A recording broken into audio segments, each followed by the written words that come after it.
मेरे प्यारे दोस्तों, आओ चले एक और नई दिलचस्प भरी सपनों की दुनिया में। आप लोगों को लगेगा आप भी उस दुनिया की सैर कर रहे हैं। अभी आप कहानी पे डूब जाएं उससे पहले चैनल को सब्सक्राइब कर दे। अगर आपको कहानी पसंद आए तो वीडियो को लाइक करें और प्यारा सा कमेंट करना न भूलें। धन्यवाद। नॉवल का नाम वेपन मास्टर है। अध्याय 261 से 170। कुछ महीनों के बाद वह एक बार फिर घर लौट आया। तान हुआन को लगा जैसे पूरा जीवन बीत गया हो।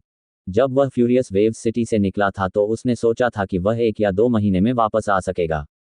हालांकि फैंगमिंग पर्वत पर जाने के बाद वह ड्रैगन स्प्रिंग टाउन और स्वॉर्ड क्राफ्टिंग वैली में गया और थोड़ी देर के बाद 4 से 5 महीने बीत गए। लोग ये सोचकर असमंजस में थे कि हंसें या रोएं, क्योंकि वह छोटी लड़की वास्तव में दानव कबीले का फ्लेमिंग फीनिक्स राजा थी। अगर इसकी खबर बाहर आ गई तो शायद हर कोई हैरान हो जाएगा। हालांकि इस यात्रा के दौरान उसने कई उतार चढ़ाव का अनुभव किया था, लेकिन सौभाग्य से उसने निर्वाण पवित्र अग्नि प्राप्त कर ली थी और फोजिंग गॉड गुफा में भी प्रवेश कर लिया था, जहां उसके स्वामी पहले रुके थे। एकमात्र दुख की बात यह थी कि उन्हें नए दिव्य शस्त्र सूची का एक भी पृष्ठ नहीं मिल सका। तान हुआन और छोटी लड़की के बीच सौदा होने के बाद उसने यू शुआंग से इसके बारे में पूछा था। कल से पहले उन्होंने इस बात पर जोर दिया था कि उन्हें नक्शे के कोई टुकड़े नहीं मिले हैं। हालांकि जब वे नाव पर थे तो छोटी लड़की ने अचानक उसे एक छोटी सी सच्चाई बता दी। उसने पहले भी एक अवशेष स्क्रॉल प्राप्त किया था, लेकिन उस खंडित स्क्रॉल को बहुत पहले ही एक अन्य दानव राजा को सौंप दिया गया था, जो जुआन मिंग भूत राजा फेंतियान के लिए अवशेष स्क्रॉल की खोज का प्रभारी था। इसके अलावा छोटी लड़की के अनुमान के अनुसार जुआन मिंग भूत राजा के नक्शे का टुकड़ा संभवतः 3 पृष्ठों से अधिक था। जब तान हुआन ने यह सुना तो उसका दिल धड़क उठा, लेकिन उसने तुरंत यह विचार छोड़ दिया। वह जुआन मिंग भूत राजा, howling firmament wolf king, flaming phoenix king और तलवार आत्मा राजा की तरह नहीं था, जो सभी घायल थे और उनकी ताकत बहुत कम हो गई थी। दानव वंश अपनी चरम स्थिति में ऐसा व्यक्ति नहीं था जिसका वर्तमान तांग हुआन मुकाबला कर सके। इसके अलावा वह जुआन मिंग भूत राजा एक तीरंदाज था। यहां तक कि एक साधारण स्टेज 9 मार्शल संत भी इस तरह के अस्तित्व के लिए एक मैच नहीं होगा। मैं केवल दिव्य शस्त्र सूची का टुकड़ा बाद में एकत्र करने के लिए छोड़ सकता हूं। यह विचार करते हुए तान हुआन अपने मालिक के कमरे में दाखिल हुआ। जब वह बाहर आया तो 5 पृष्ठों का बचा हुआ स्क्रॉल पहले से ही उसके सुमेरु जादुई वलय में रखा हुआ था। इससे यह और भी अधिक सुविधाजनक हो गया। बाहर जाते समय नक्शे के टुकड़े अपने साथ ले जाना अत्यंत असुरक्षित था।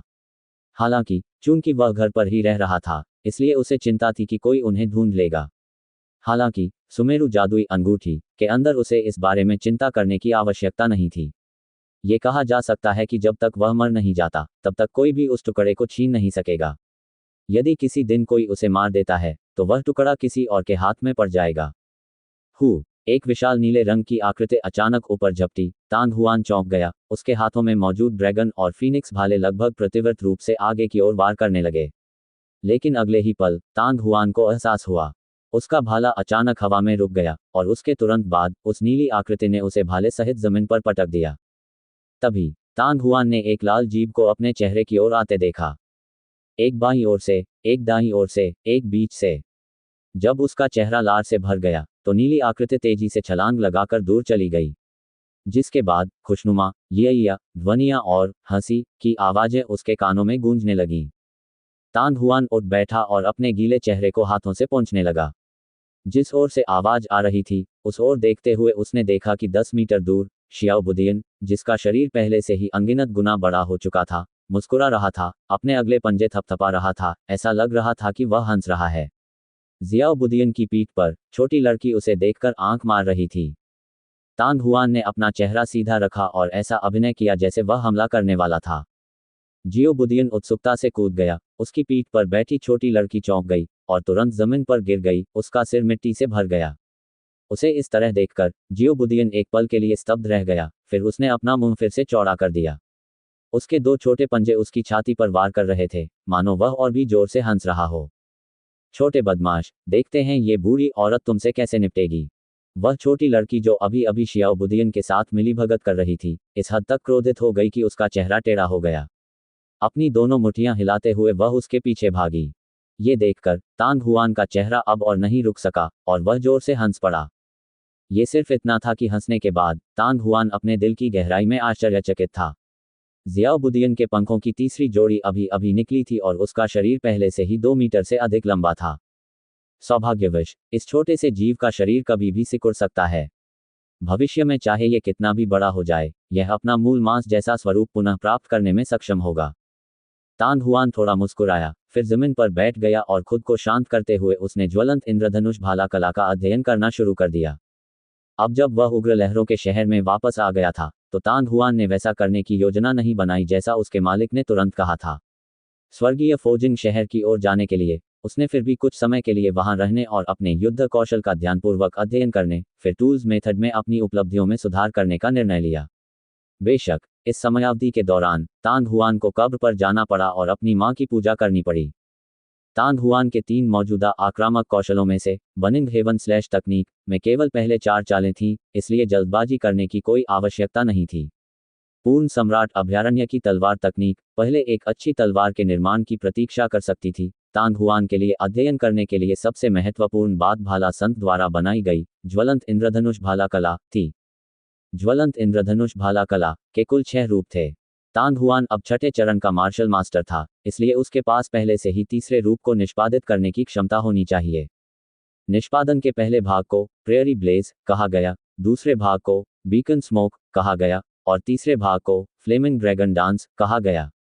पिछले 2 आंदोलनों की तुलना में फायर ड्रैगन डांस तकनीक का वास्तविक क्यूई पर नियंत्रण और भी अधिक सावधानीपूर्वक होना चाहिए, और जितना अधिक आध्यात्मिक चक्र होगा, वास्तविक क्यूई पर नियंत्रण उतना ही मजबूत होगा। यही कारण था कि कोई व्यक्ति केवल स्टेज 6 मार्शल मास्टर बनने के बाद ही फायर ड्रैगन नृत्य तकनीक सीख सकता था। तान हुआन का दिल पानी की तरह शांत था, लेकिन उसका दिमाग बहुत मेहनत से काम कर रहा था, फायर ड्रैगन डांस तकनीक की गहनता को समझने की कोशिश कर रहा था। समय एक शटल की तरह उड़ गया। अनजाने में ही रात काफी हो चुकी थी। ज़ियाउद्दीन का शरीर पहले से ही सिकुड़कर अपने मूल आकार में आ गया था और वह पत्थर की मेज के नीचे रेंगकर गहरी नींद में सो गया। दूसरी ओर छोटी लड़की अपने गोल पेट को तकिए की तरह इस्तेमाल कर रही थी। वह भी गहरी नींद में सो रही थी और उसके चेहरे पर एक चंचल मुस्कान भी थी। रात के आसमान के नीचे तान हुआन, जो एक मूर्ति की तरह दिख रहा था, ने अचानक अपनी आंखें खोली, अपने पास रखे भाले को पकड़ लिया और आगे की ओर छलांग लगा दी। लगभग उसी समय एक भिनभिनाने जैसी आवाज आई। लंबा भाला बहुत चमक रहा था और बिजली की तरह निकल रहा था। भाले की नोक पर एक ज्वलंत आभा उठती हुई प्रतीत हो रही थी। हालांकि भाला केवल आधा ही वार कर पाया था कि अचानक रुक गया। तान हुआन की आकृति भी उछलकर 2 मीटर दूर जा गिरी। कुछ गलत है, तान हुआन ने थोड़ा सा मुंह सिकोड़ा, फिर वह जमीन पर बैठ गया और ड्रैगन और फीनिक्स लांस को अपने पास रख लिया। कुछ ही दूरी पर पत्थर की मेज के नीचे ज़ियाउद्दीन और छोटी लड़की ने एक ही समय में अपनी नींद भरी आंखें खोली थीं। तान हुआन एक बार फिर मूर्ति बन गया, उसका शरीर दृढ़ता से खड़ा था और बिल्कुल भी हिल नहीं रहा था। लगभग 15 मिनट के बाद तान हुआन ने अंततः अपनी आंखें खोली, अपना लंबा भाला पकड़ा और आगे की ओर गोली चलाई। वेंग। हालांकि भाला भी छेदने से पहले ही रुक गया। नहीं, अभी भी ठीक नहीं है, अभी भी स्वाद में कुछ और बाकी है। कोट। तान हुआन बार बार पैर मोड़कर बैठा रहा, बार बार उसका शरीर भाले की ओर बढ़ रहा था। वह अंतहीन रूप से दोहरा रहा था, खुद को उसमें डुबो रहा था, और उसे पता ही नहीं चला कि समय कैसे बीत गया। जैसे जैसे रात धीरे धीरे बीतती गई, आसमान सफेद होने लगा। अनजाने में ही सुबह की कोमल धूप ने पूरे फ्यूरियस वेव्स शहर को अपने घेरे में ले लिया था। तान हुआन, जो जमीन पर पैर मोड़कर बैठा था, एक बार फिर उछला और अपना भाला बाहर निकाला। गति वास्तव में बिजली जितनी तेज थी। प्रबल वास्तविक क्यूई के नियंत्रण में भाले की नोक पर हरा आभा उमड़ती लहरों की तरह उछल रहा था, जबकि भाले की नोक पर धधकती गर्मी से संघनित एक उग्र लाल आभा लगातार बढ़ रही थी। भाले की नोक के तेजी से हिलने के साथ ही आग का गोला लाल आभा लगातार बड़ा होता गया और वास्तव में 2, 4, 8 में विभाजित हो गया और उसके चारों ओर घूमता रहा। दूर से देखने पर ऐसा लग रहा था जैसे कई अग्नि आत्माएं भाले की नोक के चारों ओर नृत्य कर रही हों, और ऐसा लग रहा था जैसे कई अग्नि ड्रैगन भाले के अग्रभाग के चारों ओर कुंडली मारकर बैठे हों, अपने विषदंतों को बाहर निकाल रहे हों और अपने पंजे दिखा रहे हों। एक क्षण में 8 ज्वलंत लाल आभाओं ने भाले के अग्रभाग के सामने 2 मीटर की दूरी तक के पूरे क्षेत्र को घेर लिया। क्षेत्र के भीतर अतुलनीय रूप से तीव्र गर्मी उग्र लहरों की तरह मथती रही, और 8 अग्नि ड्रैगन की टिमटिमाहट के बाद भयानक शक्ति क्यूई फैल गई, यहां तक कि हवा के लिए भी इसका सामना करना मुश्किल हो गया। वे न केवल तेजी से उतार चढ़ाव कर रहे थे, बल्कि उन्होंने विस्फोटक चटकने जैसी ध्वनि भी उत्पन्न की। हा, ये सफलता है। भाले के प्रहार से तांग हुआन जमीन पर गिर गया और भाले के सिर के चारों ओर लिपटे 8 ज्वलंत लाल आभाएं धुएं की तरह पतली हवा में गायब हो गईं, लेकिन वह खुद को उज्ज्वल रूप से मुस्कुराने से नहीं रोक सका। उसने पूरी रात विश्लेषण और प्रयास किया और बार बार अपनी असफलताओं के अनुभवों को समेटने के बाद अंततः वह भाले की इस चाल को अंजाम देने में सफल हो गया। इससे पहले कि उसकी हंसी बंद होती, तांग हुआन के हाथों में भाला लगातार घुस गया। जलते हुए मैदान, जलते हुए बीकन का धुआं, जलता हुआ ड्रैगन नृत्य। ज्वलंत इंद्रधनुष भाला कला के पहले 3 चालों का निरंतर प्रदर्शन वास्तव में एक ही बार में पूरा हो गया था, जिससे तांग हुआन को अपने दिल की गहराई में अनियंत्रित रूप से एक आरामदायक भावना महसूस हुई। इस समय वह वास्तव में देखना चाहता था कि अगर वह चू फैंग जैसे स्टेज 7 मार्शल मास्टर से लड़ने के लिए इन 3 भाला कौशल का उपयोग करता है तो क्या होगा। या अचानक पक्षी की स्पष्ट चीख ने तांग हुआन को जगा दिया। आवाज की दिशा की ओर देखते हुए उन्होंने देखा कि जियाओ बुदियन उनके सामने लोहार की दुकान से बाहर भाग रहा था। भागते हुए उसने अपने 2 छोटे पंजे हिलाए और लोहार की दुकान की ओर इशारा किया। शियाओ बुदियन का पीछा करते हुए छोटी लड़की भी धुएं के गुबार की तरह भागती हुई अंदर आई। तांग हुआन, वहां बहुत सारे लोग हैं। बाहर बहुत सारे लोग हैं। कोट, कितने लोग? तांग हुआन ने भौहें सिकोड़ी। उसने सुनने पर ध्यान केंद्रित किया और पुष्टि की कि लोहार की दुकान के बाहर से शोर आ रहा था। क्या यह हो सकता है कि सीनियर गुई, सीनियर म्यूकुई या जनरल तांग जियोनग उसे ढूंढ रहे थे? यह विचार करते हुए तांग हुआन बड़े कदमों से लोहार की दुकान की ओर चल पड़ा। चरमराहट। जब दरवाजा खुला तो तांग हुआन दंग रह गया। लोहार खाने के बाहर बहुत सारे लोग थे। उनमें कुछ पुरुष थे, कुछ महिलाएं थीं, कुछ बूढ़े थे और कुछ युवा थे। मोटे तौर पर गणना करने पर पता चला कि वहां कम से कम कुछ हजार मार्शल योद्धा थे। दरवाजे के सामने तांग हुआन ने अनुमान लगाया था कि बाहर बहुत सारे लोग इकट्ठे हुए हैं, लेकिन उसने सोचा कि यह बहुत अच्छा होगा यदि कुछ 100 लोग हों। उसने कभी उम्मीद नहीं की थी कि वहां इतने सारे लोग होंगे, और इन मार्शल योद्धाओं के सबसे आगे तांग जियोन सहित लंबे और बड़े बख्तरबंद महान तांग साम्राज्य योद्धाओं की कई पंक्तियां खड़ी थीं। लोहार खाने का परिवेश भी संभवतः महान तांग साम्राज्य के सैनिकों से घिरा हुआ था। यदि ऐसा नहीं होता तो लोग दीवार फांदकर दुकान में घुस जाते। पिछला अध्याय। अगला अध्याय। बूम। तांग हुआन को दरवाजा खोलते देख भीड़ तुरंत ज्वार की तरह आगे बढ़ी। यदि वे बलिष्ठ सैनिक दरवाजे को बेतहाशा अवरुद्ध न करते तो लोहार की दुकान संभवतः नष्ट हो जाती। धक्का मत दो, धक्का मत दो। तांग शियोंग ने तांग हुआन की ओर दौड़ते हुए जोर से हंसते हुए कहा, छोटे भाई, तुम आखिरकार बाहर आ ही गए। जनरल तांग, वे हैं? तांग हुआन ने कुछ संदेह के साथ पूछा। वे। इससे पहले कि तांग शियोंग बोलना समाप्त कर पाता, सामने खड़ा एक अधेड़ उम्र का व्यक्ति जोर से चिल्लाया, मास्टर तांग हुआन, हम हथियार बनाने में आपकी मदद मांगने आए हैं। ठीक है, मास्टर तांग हुआन, मैंने पहले ही सामग्री तैयार कर ली है। मास्टर तांग हुआन, मैंने सारी सामग्री भी तैयार कर ली है। कोई भी कीमत बताओ, जो भी होगी मुझे स्वीकार है। कोट। जब मध्यम आयु वर्ग के व्यक्ति ने अपना मुंह खोला तो और भी मार्शल योद्धा जोर से चिल्लाए। लोहार की दुकान के ऊपर एक के बाद एक विशाल ध्वनि की लहरें गूंजने लगी, जिससे लगभग पूरा उग्र लहरों वाला शहर हिल गया। वह आवाज क्या थी? तांग परिवार के सम्मेलन कक्ष में तांग तियानशी जो लापरवाही से बात कर रहा था, उसने भौहें सिकोड़ी। उसने अपने कान खड़े किए और उत्सुकता से बाहर देखा। हंगामा देखकर लगता है कि यह शहर के उत्तरी हिस्से से आ रहा होगा। तांग तियानफेंग ने भौहें सिकोड़ते हुए कहा, आज दिन निकलने से पहले ही कई मार्शल योद्धा उस दिशा की ओर दौड़ रहे हैं।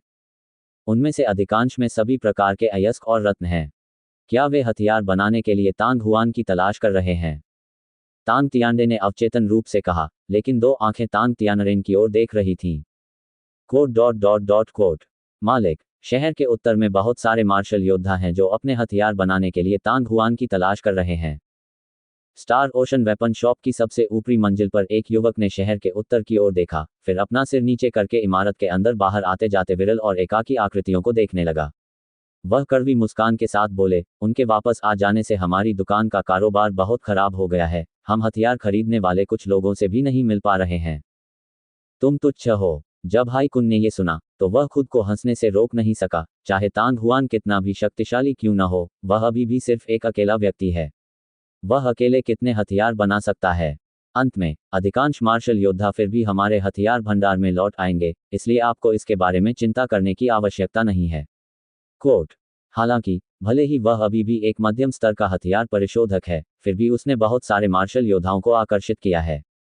पिछले कुछ 100 वर्षों में तांग हुआन एकमात्र ऐसा मंदिर है जो इतनी बड़ी भीड़ को आकर्षित करने में कामयाब रहा है। यहाँ तक कि गौरवशाली पवित्र सम्राट माउंटेन है और स्वर्गीय फोजिंग सिटी की छोटी लड़की भी उसकी तुलना नहीं कर सकती थी। Quote quote dot dot dot quote Tang Huan की लोहार की दुकान पर कितने लोग हैं? आवाज हम तक पहुंच गई है। दिव्य अस्त्र मंडप के शीर्ष पर किंग ये अवाक रह गए। उसकी सुंदर आंखें शहर के उत्तर की ओर देखने से खुद को रोक नहीं सकीं। आवाजों को देखकर लगता है कि उनकी संख्या हजारों में होगी। म्यूकुई ने भौहें सिकोड़ते हुए कहा, क्या ऐसा हो सकता है कि कोई हमारा फायदा उठाने की कोशिश कर रहा है? इसकी चिंता मत करो, किंग ये ने कोमलता से हंसते हुए कहा। मास्टर गु यी ने पहले ही इस समस्या के बारे में सोच लिया है। न केवल वह व्यक्तिगत रूप से वहां पहुंचे, बल्कि जनरल तांग जियोन का 1000 जनरलों का शिविर भी आधी रात को ही तैयार हो चुका था। वे लोग शायद तांग हुआन की लोहार की दुकान तक भी नहीं पहुंचे होंगे जब उन्हें घेर लिया गया था, इसलिए पानी की एक बूंद भी अंदर नहीं जा सकी। Quote dot dot dot quote furious wave city के अंदर कई अलग अलग राय थीं। शहर के उत्तर में लोहार की दुकान के सामने आश्चर्य के एक पल के बाद तांग हुआन को सिरदर्द महसूस हुआ। बेशक वह जानता था कि ये लोग हथियार बनाने के लिए उसे क्यों ढूंढना चाहते थे।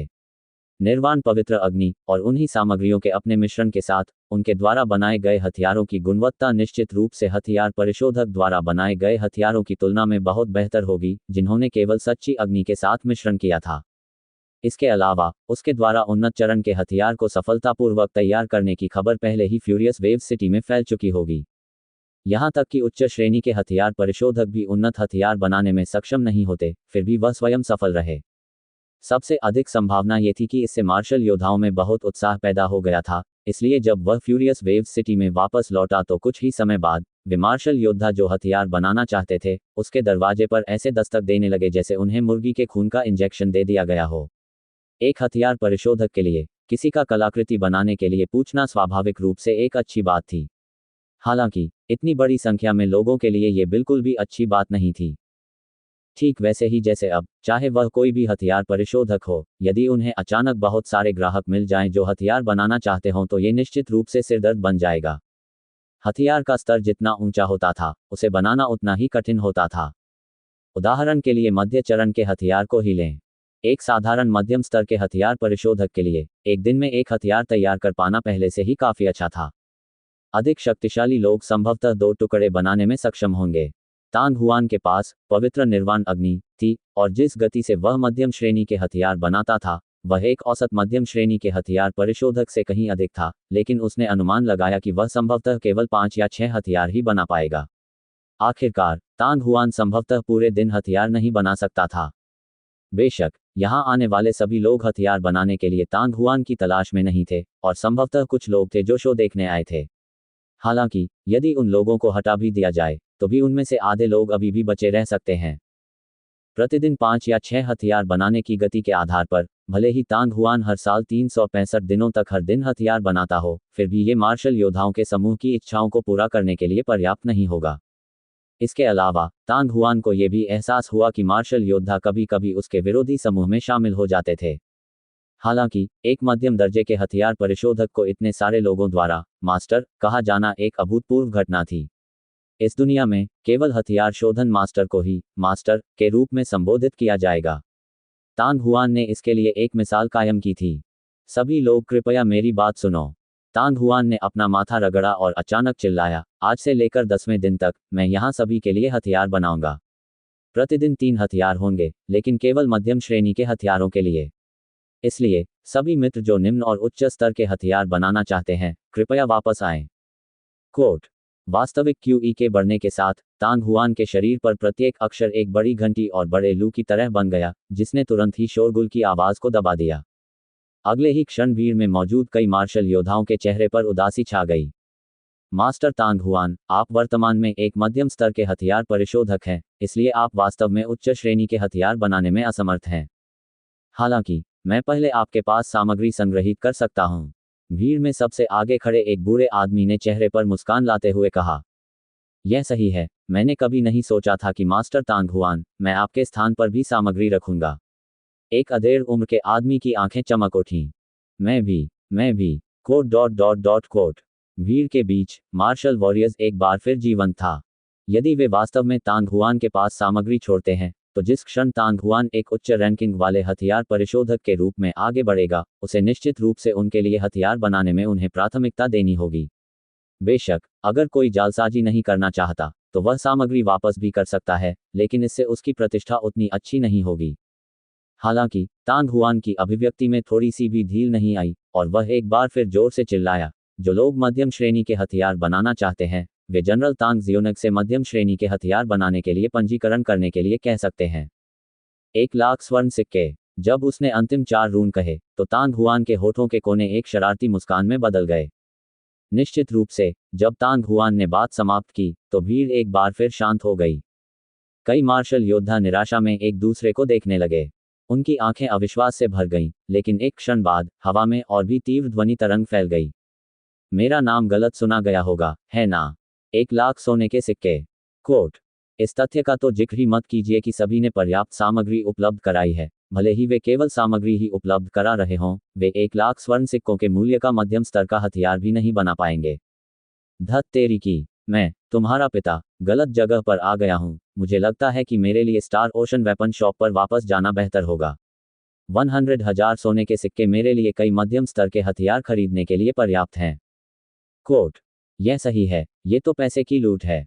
उसे एक उच्च स्तरीय हथियार बनाने के लिए एक उच्च स्तरीय हथियार परिशोधक मिला, लेकिन उसे 1,00,000 स्वर्ण सिक्कों की भी आवश्यकता नहीं थी। वह, एक मध्यम स्तर का हथियार परिशोधक, वास्तव में इतनी ऊंची आवाज में पूछने का साहस करता है। वह पैसों के लिए पागल हो गया होगा। कोट। भीड़ में निराशा, गुस्सा, क्रोध, घृणा, संदेह और अन्य भावनाएं फैल गईं। कई क्रोधी मार्शल योद्धा जोर से गाली देने से खुद को नहीं रोक सके। जनरल तांग, मुझे पंजीकरण मामले में आपको परेशान करना पड़ेगा। इन शापों की ओर तांग हुआन ने एक बहरा कान लगा लिया, और केवल तांग जियोनग को पलक झपकते ही देखा, जैसा कि उसने हंसते हुए कहा था। कोई चिंता नहीं, कोई चिंता नहीं। बाहर की बातें मुझ पर छोड़ दो। तांग जियोनग को होश आया और वह दिल खोलकर हंसने लगा। वह उस कीमत से भी हैरान था जो तांग हुआन ने अभी अभी बताई थी। एक मध्यम स्तर के हथियार के लिए 1,00,000 स्वर्ण सिक्कों का निर्माण शुल्क वास्तव में अत्यधिक अधिक था। वर्तमान बाजार मूल्य के आधार पर उच्च श्रेणी के हथियार बनाने के लिए भी निर्माण शुल्क आमतौर पर केवल 50,000 से 60,000 स्वर्ण सिक्कों के आसपास होगा। बेशक, अगर यह अत्यंत कीमती सामग्री होगी, तो शिल्प कौशल भी बढ़ेगा। लेकिन तांग हुआन के लिए उनमें से प्रत्येक 1,00,000 मध्यम स्तर के हथियार थे। हालांकि तांग जियोन को भी समझ में आ गया था कि तांग हुआन ऐसा क्यों करेगी। आखिरकार वहां बहुत सारे लोग आए थे। 1,00,000 स्वर्ण सिक्कों का हस्तशिल्प शुल्क अधिकांश लोगों को डराने के लिए पर्याप्त था। यहां तक कि कुछ धनी मार्शल योद्धा जो अपनी आंखों में 1,00,000 सोने के सिक्के नहीं रखते थे, वे भी ऐसा काम नहीं करते थे। जनरल तांग हुआन ने आसपास के सैनिकों को देखा जो पलक झपकते ही निरंतर आदेश बनाए रखते थे, और धीमी आवाज में तांग जियोनग से फुसफुसाया, 10 दिन बाद, अगर 1000 जनरल कैंप के सैनिक भी एक मध्यम श्रेणी के हथियार बनाना चाहते हैं, तो वे मुझे ढूंढ सकते हैं। वे स्वयं सामग्री तैयार कर सकते हैं और अपने काम के लिए शुल्क का भुगतान कर सकते हैं, लेकिन फिलहाल यह संख्या केवल 100 तक ही सीमित है।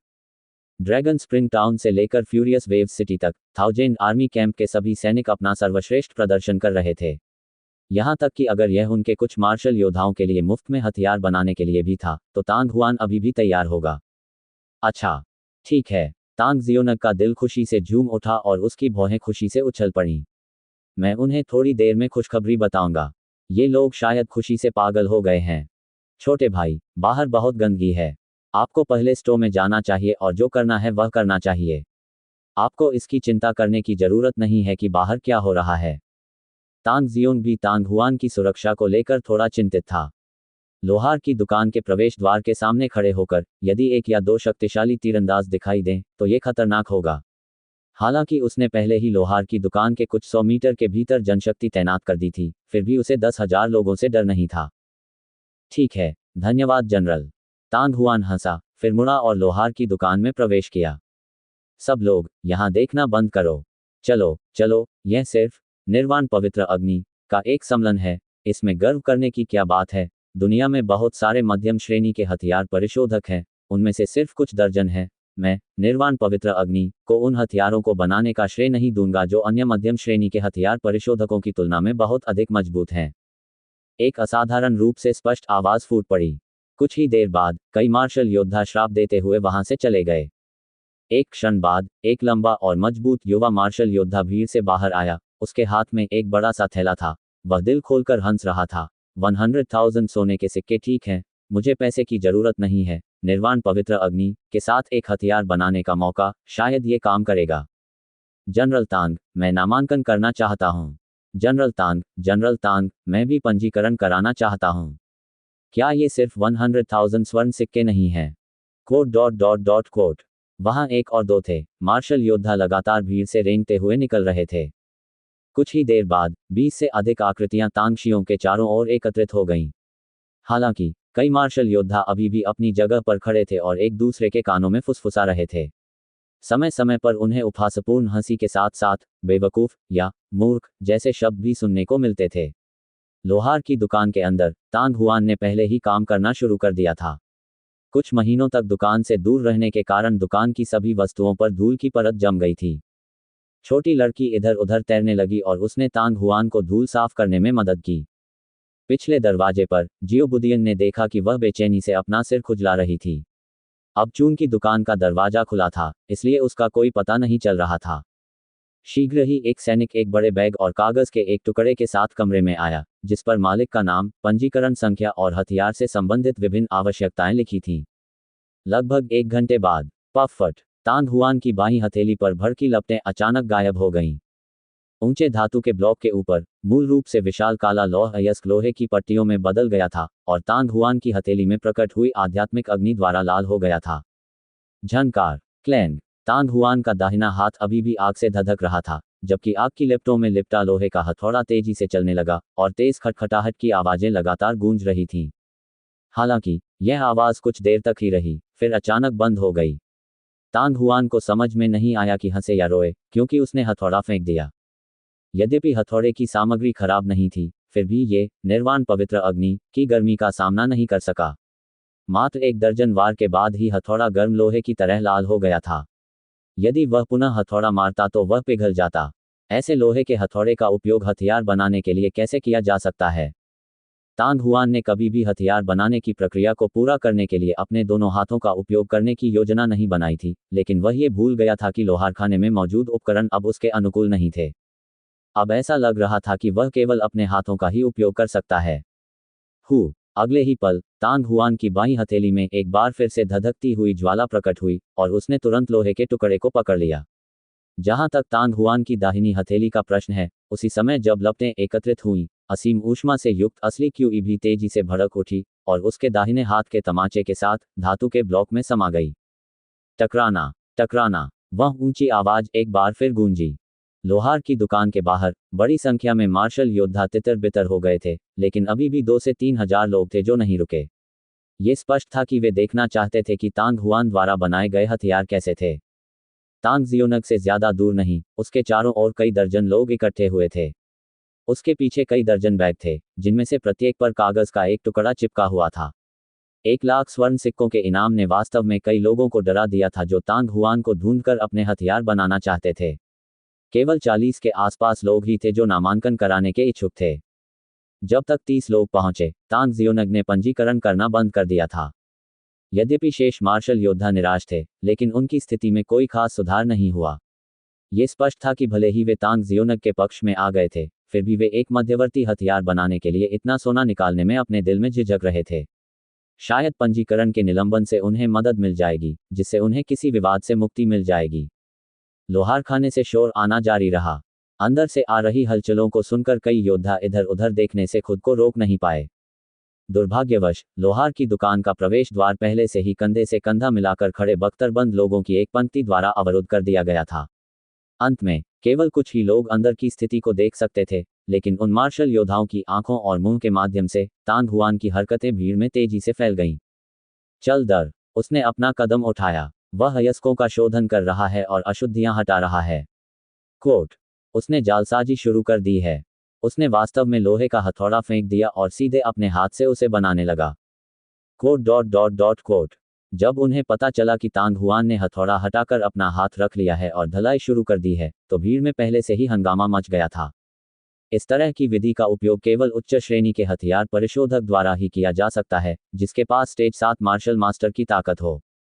क्या मध्यम श्रेणी के हथियार परिशोधक तांग हुआन भी इसका उपयोग कर सकते हैं? क्या ये निर्वाण पवित्र अग्नि की शक्ति है? नंगे हाथों से हथियार बनाने के लिए न केवल मजबूत मारक क्षमता की आवश्यकता होती है, बल्कि मजबूत वास्तविक क्यूई की भी आवश्यकता होती है।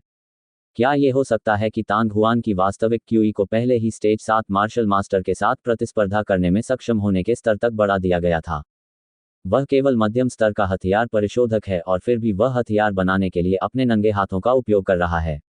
मुझे लगता है कि वह अपने सूजे हुए चेहरे का इस्तेमाल एक मोटे व्यक्ति की तरह अभिनय करने के लिए कर रहा है। आवश्यक रूप से नहीं। जब वह ड्रैगन स्प्रिंग टाउन में था, तो उसने अपनी साधना को आगे बढ़ाने के लिए सफलतापूर्वक एक हथियार तैयार किया था, और उसने उच्च श्रेणी के स्वर्गीय लकड़ी पत्थर का भी इस्तेमाल किया था। इससे आप देख सकते हैं कि टूल्स मेथड में उनकी उपलब्धियां उच्च रैंकिंग वाले हथियार परिशोधक से कम नहीं होनी चाहिए। एक बार जब वह स्टेज 7 मार्शल मास्टर के दायरे में कदम रखता है, तो वह संभवतः तुरंत एक उच्च रैंकिंग वाले हथियार परिशोधक के रूप में आगे बढ़ सकता है। कोट बचकाना। किसने उसे ऐसा हथियार बनाते देखा था जो अगले स्तर तक आगे बढ़ सकता था? क्या आप सचमुच दूसरों की कही बातों पर विश्वास करते हैं? बस इंतजार करो और देखो। इस बार वह हथियार बनाने में निश्चित रूप से असफल रहेगा। कोट यदि वह असफल हो गया, तो वह व्यक्ति शुरू में ही परेशानी में पड़ जाएगा। उन्होंने बहुत सारी सामग्री व्यर्थ ही खो दी। कोट। कई योद्धा बुदबुदाने लगे और कई ठंडी हंसी हंसने लगे।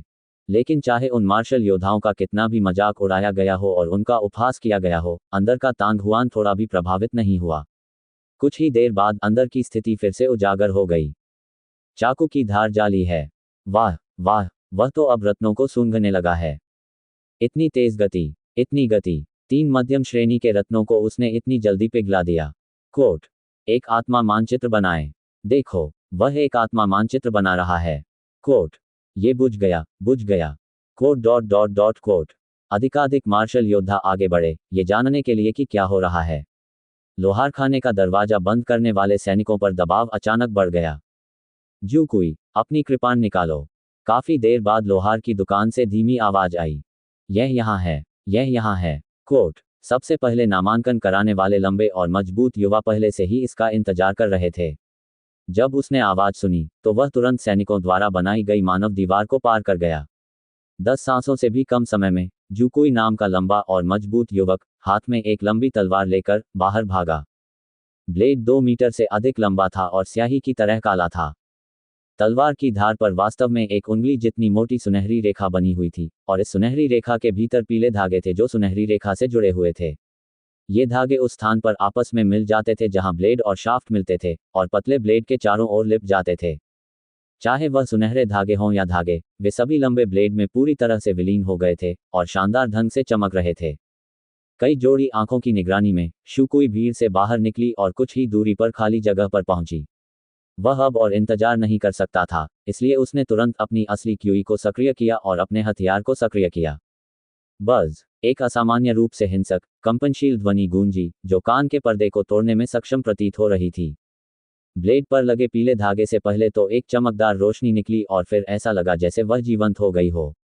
ये लहरों में उतार चढ़ाव कर रहा था, और ऐसा लग रहा था जैसे एक अत्याचारी शक्ति ब्लेड में स्थानांतरित हो गई हो। अगले ही क्षण, ब्लेड के चारों ओर का सुनहरा प्रकाश एक चमकदार सुनहरे प्रकाश में बदल गया। ब्लेड से एक अतुलनीय तीव्र क्यूई निकली, जिसने आसपास के क्षेत्र को अपने घेरे में ले लिया। जैसे ही उन्होंने इसकी तीव्रता को महसूस किया, न केवल आसपास के लोग दंग रह गए, बल्कि उकसाने वाला शुकुई भी आश्चर्यचकित हो गया। लेकिन तुरंत बाद, उसके चेहरे पर उत्साह की एक छिपी हुई झलक दिखाई दी, और उसने अपना लंबा ब्लेड लहराया, काटता, पहुंचता, उठाता।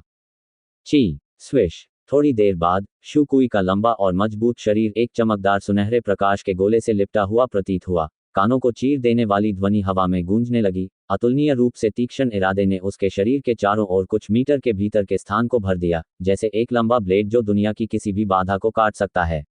धमाका। 1 दर्जन सांसों के बाद, सुनहरी रोशनी का गोला अचानक फट गया, और जुकुई की आकृति प्रकट हुई, जिसके हाथ में लंबा ब्लेड था। उसका खुरदुरा चेहरा पहले ही लाल हो चुका था, और वह उत्साह में जोर से हंसा। अच्छा ब्लेड, अच्छा कृपाण। 1 लाख स्वर्ण सिक्कों की बात तो भूल ही जाओ। यहां तक कि 2 लाख स्वर्ण मुद्राएं भी इसकी कीमत होंगी। कोट जू कुई के पागल रूप को देखकर आसपास के मार्शल योद्धा सभी अचंभित रह गए। यहाँ एकत्र हुए सभी मार्शल योद्धा मूलतः मार्शल मास्टर थे, या यहाँ तक कि स्टेज 7 के मार्शल मास्टर भी थे। जिस क्षण जू कुई ने असली क्यूई को सक्रिय किया और लंबे ब्लेड को सक्रिय किया, वे पहले से ही देख सकते थे कि ब्लेड बेहद असाधारण था। जू कुई द्वारा ब्लेड लहराने के दृश्य को देखने के बाद वे समझ गए कि लंबे ब्लेड की शक्ति बेहद मजबूत थी, विशेष रूप से मार्शल योद्धाओं का वह हिस्सा जो जू कुई के सबसे करीब था। उन्हें इस बारे में गहरी अनुभूति हुई। जब उन्होंने उस लंबे ब्लेड को अपनी ओर आते देखा तो उन्हें ऐसा लगा जैसे उनका शरीर फट जाएगा। मास्टर तांग हुआन, धन्यवाद। जू कुई ने लोहार को प्रणाम किया, फिर अपना लंबा ब्लेड लेकर चला गया। जब शू कुई की आकृति कोने से गायब हो गई, तभी ऐसा लगा जैसे भीड़ किसी स्वप्न से जाग गई हो। तभी लोहार खाने के सामने धरती हिला देने वाली आवाजें गूंजने लगीं। अच्छा कृपान, ये वास्तव में एक अच्छा ब्लेड है। कोट, अगर मेरी समझ सही है तो वह लंबा ब्लेड एक उच्च श्रेणी के हथियार के बराबर होना चाहिए। क्या निर्वाण पवित्र अग्नि से निर्मित हथियार की गुणवत्ता वास्तव में इतने आश्चर्यजनक स्तर तक बढ़ सकती है? कोट। अरे, अभी किसने कहा कि मास्टर तांग हुआन अपने नंगे हाथों से एक अच्छा हथियार नहीं बना सकते? भले ही यह दिव्य शस्त्र मंडप हो, उनके द्वारा बनाए गए मध्यम श्रेणी के हथियार केवल औसत दर्जे के हैं। हो सकता है कि वे उनसे मुकाबला भी न कर पाएं। अरे, उस जू कुई ने सचमुच बहुत कुछ कमाया है।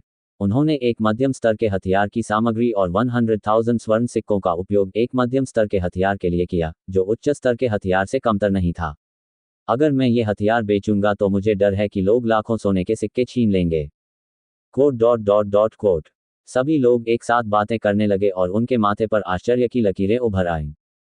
अच्छा, ठीक है। लोहार की दुकान के प्रवेश द्वार पर तांग जियोनग अपने हाथों से ताली बजाने और हंसने से खुद को रोक नहीं सका। लोहार की दुकान के सामने मार्शल योद्धाओं के समूह की तुलना में वह तांग हुआन को अधिक समझता था। आखिरकार वह इतने दिनों से तांग हुआन के साथ था। उन्हें उन्नत स्तर के हथियारों की शक्ति की गहरी समझ थी।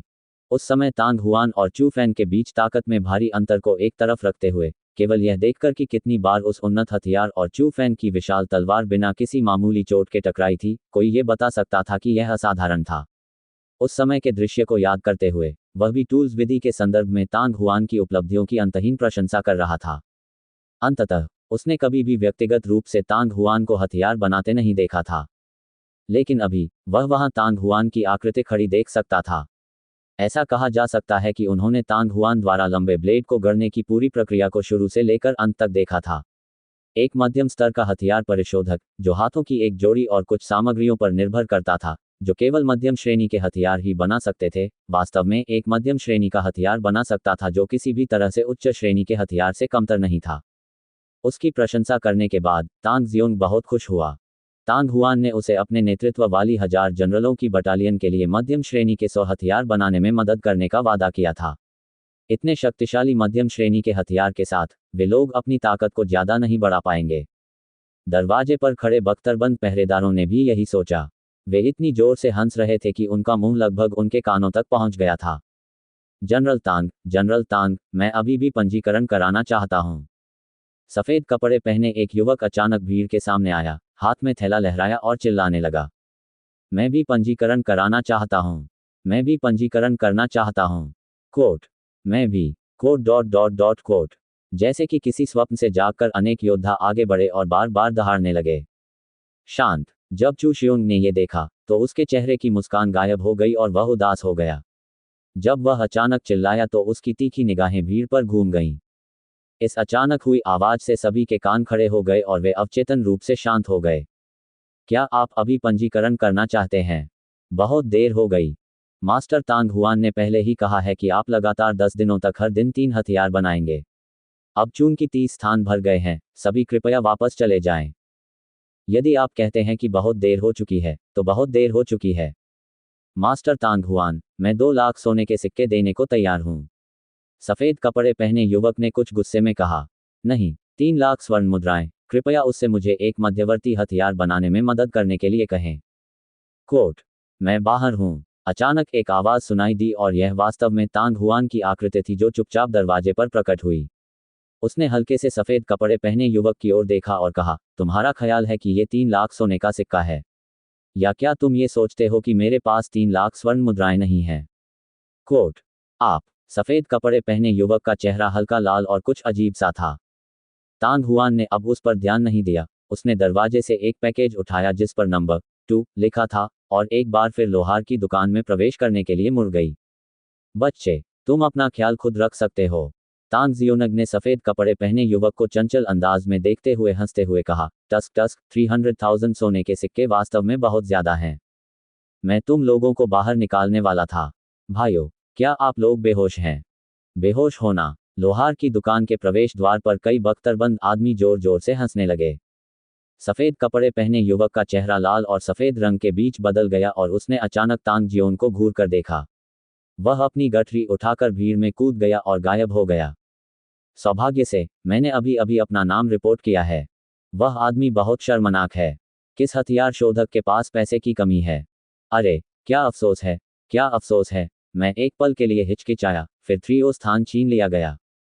कोट 20 से अधिक मार्शल योद्धा, जिन्होंने पहले ही अपने नाम बता दिए थे, ये देखकर खुशी से झूम उठे, मन ही मन आनंदित हुए। लेकिन उनमें से और भी अधिक को दया आ रही थी, विशेष रूप से वे 10 से अधिक मार्शल योद्धा, जो पहले ही तांग जियोन की तरफ चले गए थे और एक पल की हिचकिचाहट के कारण अवसर चूक गए थे और अत्यधिक खेद महसूस कर रहे थे।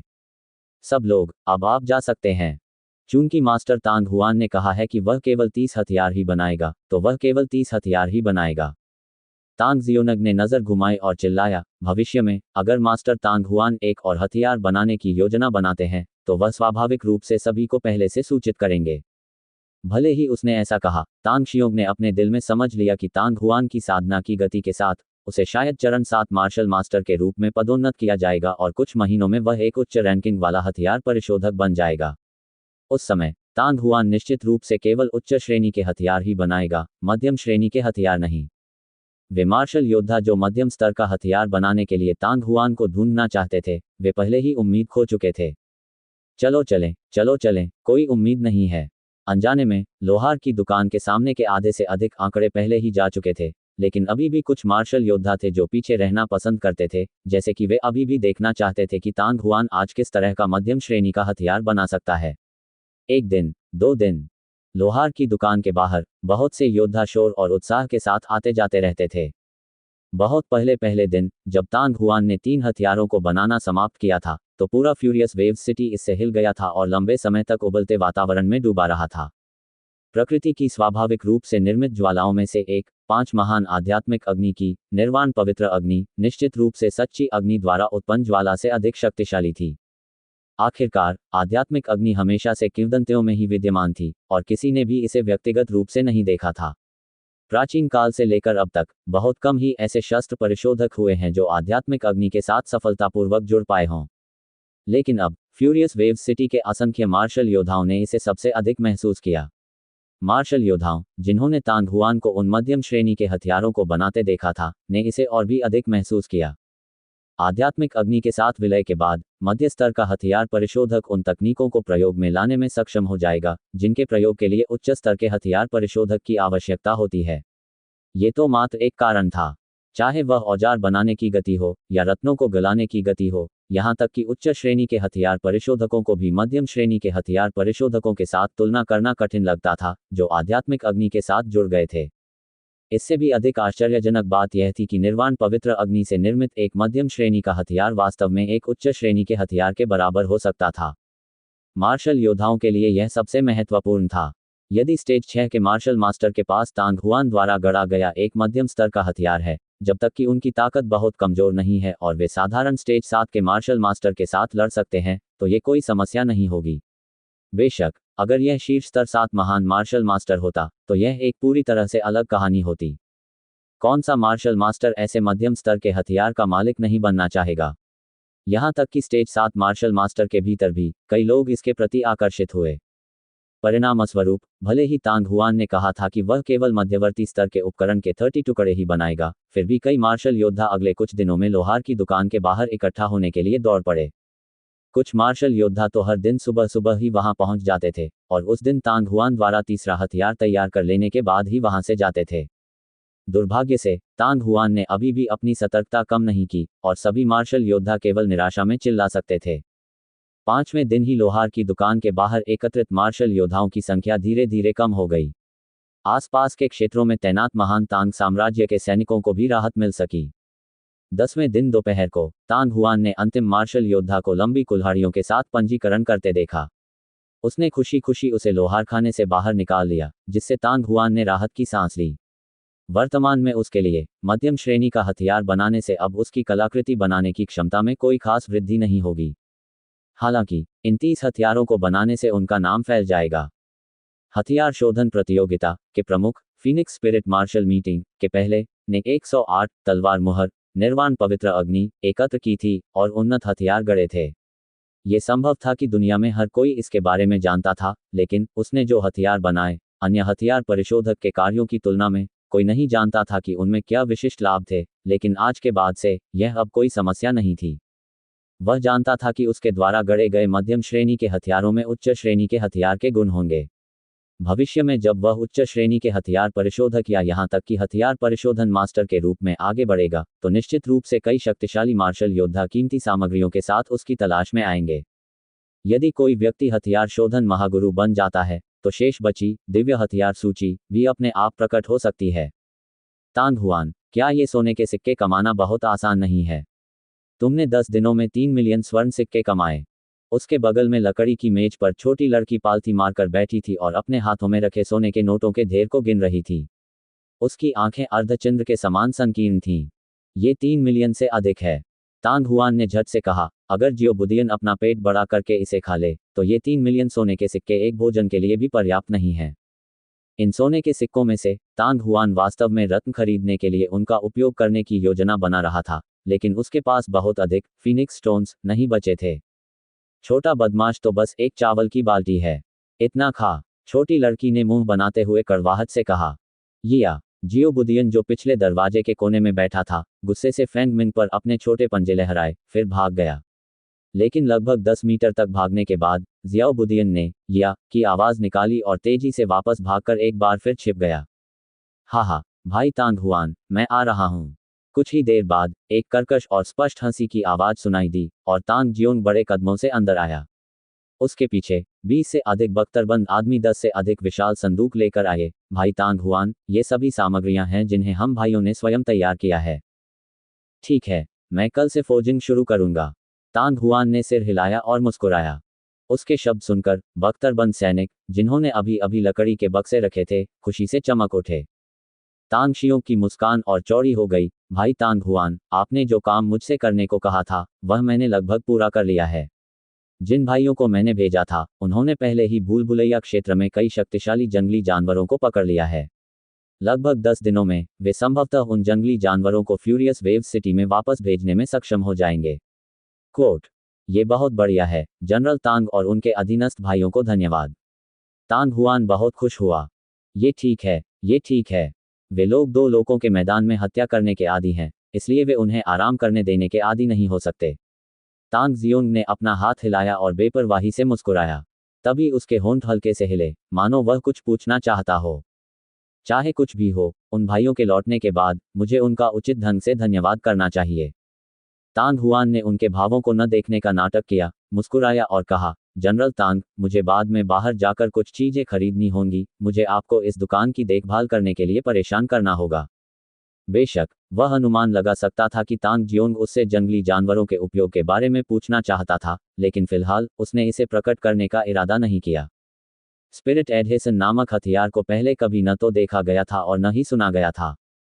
यहाँ तक कि तलवार राजा मिराज को भी इस मामले के बारे में पता था और उसने पहले कभी ऐसा स्पिरिट एडहेसन हथियार नहीं देखा था। हालांकि चूंकि दानव भगवान फेन तियान द्वारा प्राप्त आत्मा विधि सत्य व्याख्या में इस तरह की शोधन विधि दर्ज की गई थी, इसलिए इसे प्राचीन समय में पहले ही प्रकट होना चाहिए था। यदि वह स्पिरिट एडहेसन तकनीक को क्रियान्वित करना चाहता था, तो केवल अपने मस्तिष्क पर निर्भर रहना संभव नहीं था, उसे बड़ी संख्या में प्रयोग करने की आवश्यकता थी। इसलिए जिस सुबह वे क्रिसेंट सिटी से निकले, तांग हुआन ने तांग जियोनग से कुछ जंगली जानवरों को पकड़ने के लिए लोगों को भूल भुलैया क्षेत्र के जंगल में भेजने के लिए कहा था। जंगली जानवर जितना अधिक खूंखार होगा, उतना ही अच्छा होगा। बेशक भूल भुलैया क्षेत्र 1 में जंगली जानवर, चाहे कितने भी शक्तिशाली हों, केवल चरण 4 मार्शल मास्टर और चरण 5 मार्शल मास्टर के स्तर पर ही थे। भाई तांग हुआन, मैं आपके साथ चलूंगा। मैं यहाँ आपके साथ काफी लोग छोड़ जाऊंगा, तांग जियोंग ने जल्दी से कहा। ठीक है, तो मैं जनरल टैन को परेशान करूंगा। तांग हुआन ने मना नहीं किया। वह जानता था कि अगर उसने मना भी किया तो तांग जियोन निश्चित रूप से गुप्त रूप से उसका पीछा करेगा। चूंकि मामला ऐसा था, इसलिए उसे उसके अच्छे इरादों को स्वीकार करना चाहिए। लगभग आधे घंटे के बाद शहर के उत्तरी भाग में एक छोटी सी हथियार की दुकान के सामने तांग हुआन ने कसकर बंद दरवाजे को देखा और वह दंग रह गया। बूढ़ा मोटा आदमी दुकान में नहीं था।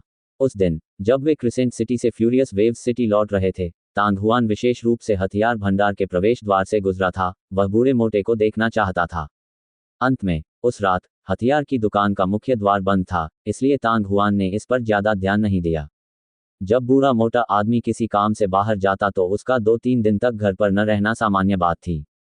लेकिन आज हथियार की दुकान अभी भी नहीं खुली थी, जिससे तांग हुआन को बहुत आश्चर्य हुआ। भाई तांग हुआन, आप इस हथियार की दुकान के मालिक की तलाश कर रहे हैं? तांग हुआन के हाव भाव देखकर तांग शियोंग हंसने लगा। इन दिनों मैंने हर रोज यहाँ स्थिति का पता लगाने के लिए लोगों को भेजा है, लेकिन मैंने पहले कभी इस हथियार की दुकान को खुला नहीं देखा। वह बॉस शायद बहुत दूर चला गया होगा। इन 10 दिनों में एक दिन भी नहीं बीता। तांग हुआन चौंक गया। यह सही है। तांग जियोंग ने अपना सिर हिलाया। अजीब बात है, बूढ़ा मोटा आदमी कहाँ भाग गया? तांग हुआन ने हैरान होकर कहा। जब तांग जियोंग ने यह देखा तो उसने कवच पहने एक युवक को बुलाया और उसे चुपचाप निर्देश देने के लिए कहा। युवक तेजी से बगल की दुकान की ओर भागा। कुछ देर बाद वह दौड़कर आया। जनरल, मास्टर तांग हुआन, यह हथियार की दुकान 1 महीने पहले से बंद है। मालिक ने कहा कि वह स्वर्गीय फोजिंग सिटी गया था।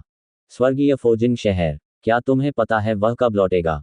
कोट, मुझे नहीं पता। कोट। तांग हुआन थोड़ा निराश हुआ। वह मूलतः ओल्ड फैटी को ढूंढकर उससे उसकी मां की स्थिति के बारे में पूछना चाहता था। चूंकि वह पहले ही स्वर्गीय फोजिंग शहर जा चुका था, इसलिए वह उसके लौटने तक ही इंतजार कर सकता था। पलक झपकते ही तांग हुआन ने खुद को शांत कर लिया। जनरल तांग, चलो चलें। 100 मीटर दूर 4 मंजिला ऊंची इमारत में एक मोटा व्यक्ति खिड़की से हटकर बैठ गया, जिससे कुर्सी लगातार कराहने लगी। ये एक मोटा बूढ़ा आदमी था, लेकिन ऐसा लग रहा था जैसे वह अभी अभी किसी गंभीर बीमारी से ठीक हुआ हो। उसका चेहरा पीला पड़ गया था, आंखें धंसी हुई थीं और वह निस्तेज दिख रहा था। हम इस बच्चे को यह नहीं देखने दे सकते कि दादाजी फैटी इस समय कैसे हैं। मोटे बूढ़े आदमी की आंखें सुई के छेद की तरह से कुड़ी हुई थीं। वह बुदबुदाया। उसके चेहरे की चर्बी कांप रही थी। फिर उसने अपने सामने मेज पर आधा चबाया हुआ सुअर का पैर पकड़ा और भयंकर रूप से एक काट लिया। F***CK, बस उन्हें डराने के लिए इसने अपना आधा जीवन ले लिया। सौभाग्य से बूढ़े पक्षी और उस घटिया चीज ने हमला करने की हिम्मत नहीं की, अन्यथा मेरी जान वहीं समाप्त हो जाती। कोट, बूढ़ा आदमी ओ भी ऐसा ही था। वह बहुत समय से वापस नहीं आया है। क्या उसका काम खत्म हो गया है? भाड़ में जाओ, चलो अब इस बारे में बात नहीं करते। मैं पहले अपना पेट भर लूंगा। कोट। जब तांग हुआन लोहार की दुकान पर वापस आया तो आसमान पहले से ही अंधेरा हो चुका था। 3 मिलियन सोने के सिक्के उच्च श्रेणी के रत्नों का एक बड़ा थैला बन गए थे। रत्नों के अलावा तांग हुआन कुछ बलिदान भी लाया, क्योंकि कल उसकी मां की मृत्यु का दिन था। यिया, कमरे में जैसे ही बैग खोला गया, जियाओबुदियन खुशी से चिल्लाया और अपना सिर रत्नों के ढेर में घुसा दिया। इसके तुरंत बाद उसके 2 छोटे पंजे हिलने लगे और दोनों रत्न उसके मुंह में ठूंस दिए गए। एक के बाद एक चबाने की कुरकुराहट की आवाजें उठने लगीं। कुछ ही देर बाद रत्न के टुकड़े बाहर निकल आए। थोड़ी देर बाद जियोबुदियन को लगा कि यह पर्याप्त नहीं था। वह अचानक बैग से बाहर कूद गया। उसका शरीर तेजी से फैल रहा था। उसके 2 सामने के पंजे ने बैग को पकड़ लिया और सब कुछ उसके मुंह में डाल दिया।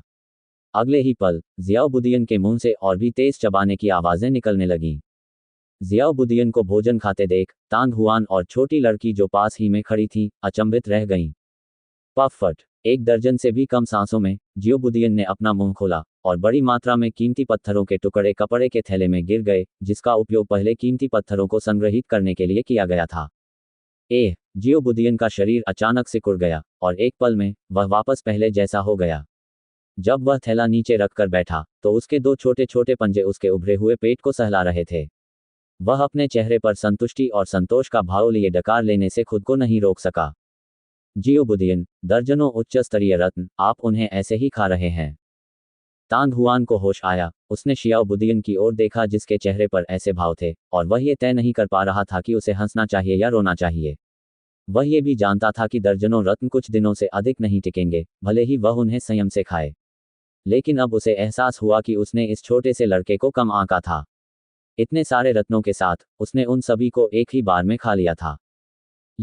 ज़ियाओबुदियन ने आंखें मूंद लीं, उसका चेहरा खुशी से भरा हुआ था। तांग हुआन, ये छोटा बदमाश सचमुच बहुत ज्यादा है। छोटी लड़की ने अपने हाथ कमर पर रखे, गाल फुलाए और शियाओबुदियन को घूरने लगी। वह अभी अभी जागी थी और बहुत क्रोधित थी। अरे, इस बूढ़ी औरत को कई दिनों तक दर्जनों उच्च श्रेणी के रत्न खाने की जरूरत थी, जिनमें से प्रत्येक की कीमत 3 मिलियन सोने के सिक्के थे, लेकिन इस छोटे बदमाश ने वास्तव में एक ही काटने में उसे मार डाला। इस दुनिया में कोई न्याय नहीं था, विशेष रूप से जियोबुदियन की संतुष्ट अभिव्यक्ति के साथ। इसने उसे बेहद पागल कर दिया। वह चाहती थी कि वह कूद सके और उसके गोल पेट पर रौंद सके। उसने न केवल ऐसा सोचा, बल्कि ऐसा किया भी। बहुत जल्दी ही कमरे में दो छोटे बच्चों के लड़ने की आवाज गूंजने लगी। तांग हुआन को ऐसा लगा जैसे उसका सिर फट जाएगा। एक बड़ा कदम आगे बढ़ाते हुए उसने एक हाथ से ज़ियाओबुदियन के मांसल पंखों को पकड़ लिया और दूसरे हाथ से छोटी लड़की की बांह पकड़ ली और बलपूर्वक दोनों को अलग अलग खींच लिया। छोटी लड़की, इसे ले लो। तांग हुआन ने सीधे उस छोटी लड़की के मुंह में एक फीनिक्स पंख ठूंस दिया। ये पहले से ही तीसरा फीनिक्स पंख था जो तांग हुआन ने उसे प्रदान किया था। इससे पहले, जब उसने गुयन के लिए उस विशाल तलवार को बनाना समाप्त किया था, तो शेष छोटे फीनिक्स फ्लेम एसेंस भी छोटी लड़की के पेट में प्रवेश कर गए थे। यद्यपि छोटी लड़की के भोजन का मूल्य ज़ियाओबुदियन के भोजन जितना नहीं था, फिर भी उसका मूल्य उन रत्नों से कम नहीं था जिन्हें ज़ियाओबुदियन खा रहा था। वो फैंग यू। छोटी लड़की कुछ क्षणों तक संघर्ष करती रही, फिर उसे एहसास हुआ कि उसके मुंह में क्या ठूंस दिया गया है। उसकी आंखों में तुरंत ही अत्यधिक खुशी की लहर दौड़ गई और वह तांग हुआन के बिस्तर पर फिसल गई, दोनों हाथों से फीनिक्स के पंखों को पकड़ लिया और उन्हें बड़े चाव से चूसने लगी और शियाओबुदियन को पूरी तरह से अपने पीछे फेंक दिया। जियोबुदियन, उच्च श्रेणी के रत्नों का ये थैला आपके लिए 10 दिनों तक खाने के लिए है। अब जब तुमने ये सब एक ही बार में खा लिया है, तो अगले 10 दिनों में तुम्हारे पास कोई और रत्न नहीं बचेगा। तांग हुआन ने पलक झपकते ही फिर से जियोबुदियन को देखा। तांग हुआन के शब्दों को सुनकर छोटा लड़का तुरंत अचंभित रह गया और तुरंत ये आया ध्वनि के साथ विरोध किया। तांग हुआन को अपने बिस्तर पर ध्यान करते और खुद को अनदेखा करते हुए देखकर जियोबुदियन ने अपनी आंखें घुमाई और फिर से तांग हुआन की बाहों में कूद गई। उसने अपने छोटे शरीर को घुमाया और तांग हुआन के चेहरे को अपनी लाल जीभ से चाटते हुए छेड़खानी करने लगी। एक फीनिक्स स्टोन। तांग हुआन के पास समझौता करने के अलावा कोई विकल्प नहीं था। जब जियोबुदियन ने यह सुना, तो वह तुरंत उत्साह में बिस्तर से उछल पड़ा। जब वह बिस्तर पर खुशी से लेटा हुआ था, तो उसने संतुष्ट भाव से छोटी लड़की की ओर देखा। उसे इस तरह देखकर तांग हुआन अपनी हंसी रोक नहीं सका। लेकिन कुछ सांसों के बाद उसकी अभिव्यक्ति थोड़ी बदल गई और मन के निर्देशों की एक चमक में, एक सेकंड में, एक गहन यीन आत्मा भयावह मोती उसकी हथेली में दिखाई दिया। अनजाने में ही एक और रात बीत गई। और जैसा कि तांग हुआन ने उम्मीद की थी, 1 महीने बीत जाने के बाद नौयांग दिव्य भट्टी के भीतर मोती ने एक बार फिर चूसने की अत्याचारी शक्ति को प्रकट किया। 40 गहन आत्मा भूत मोतियों में निहित शक्ति को भस्म करने के बाद सफेद मोती एक बार फिर से हाइबरनेशन में चला गया। इससे तांग हुआन को सिरदर्द हो गया। 1 महीने बाद पिछली रात का दृश्य फिर से सामने आएगा। वर्तमान में उसके पास केवल 2 संत श्रेणी के दानवसार पत्थर और 20 से अधिक गहन यीन आत्मा दानव ओर्ब्स थे। यदि इन्हें एक साथ जोड़ भी दिया जाए तो भी ये सफेद मोती को एक बार चूसने के लिए पर्याप्त नहीं होगा। हालांकि संत रैंक, दानव स्रोत पत्थर और ब्लैक यीन स्पिरिट डेमन बीड जैसे खजाने ऐसी चीज नहीं थे जिन्हें आसानी से पाया जा सके। यदि वह चिंतित भी हो तो भी इसका कोई लाभ नहीं होगा। तांग हुआन ने इस बारे में ज्यादा न सोचने का निर्णय लिया। जैसे ही भोर हुई, वह घर से प्रसाद लेकर बाहर आया और फ्यूरियस वेव्स सिटी के उत्तर पश्चिमी क्षेत्र की ओर चल पड़ा। इस बार बाहर वह न केवल छोटी लड़की को अपनी पीठ पर उठाए हुए था, बल्कि उसने शियाओबुदियन को भी अपनी पीठ पर उठा रखा था। दोनों नन्हे बच्चे 10 दिनों से लोहारखाने में काम कर रहे थे और काफी समय से उनका मन उब चुका था। तांग हुआन केवल उन सभी को साथ ला सकता था। तांग हुआन के साथ तांग जियोन और कुछ 100 अन्य लोग भी निकल पड़े। नगर से 10 ली दूर एक विस्तृत समतल भूमि थी, जो 3 ओर से पहाड़ों से घिरी हुई थी। धरती के पहाड़ जमीन से बाहर निकले हुए थे। वे एक दूसरे से इतनी घनी तरह से भरे हुए थे कि एक नज़र में उनका अंत दिखाई नहीं दे रहा था। यह फ्यूरियस वेव्स सिटी के बाहर सबसे बड़ा कब्रिस्तान था। कुछ टीलों पर घास फूस उग आए थे और कब्र के पत्थर उल्टे पड़े थे। ये स्पष्ट था कि कई वर्षों से कोई भी पूजा करने नहीं आया था, जबकि अन्य लोग साफ सफाई कर चुके थे। कब्रों के बीच सड़कें फैली हुई थीं। तांग हुआन अपनी यादों का पीछा करते हुए बाईं और दाईं ओर घूमता रहा।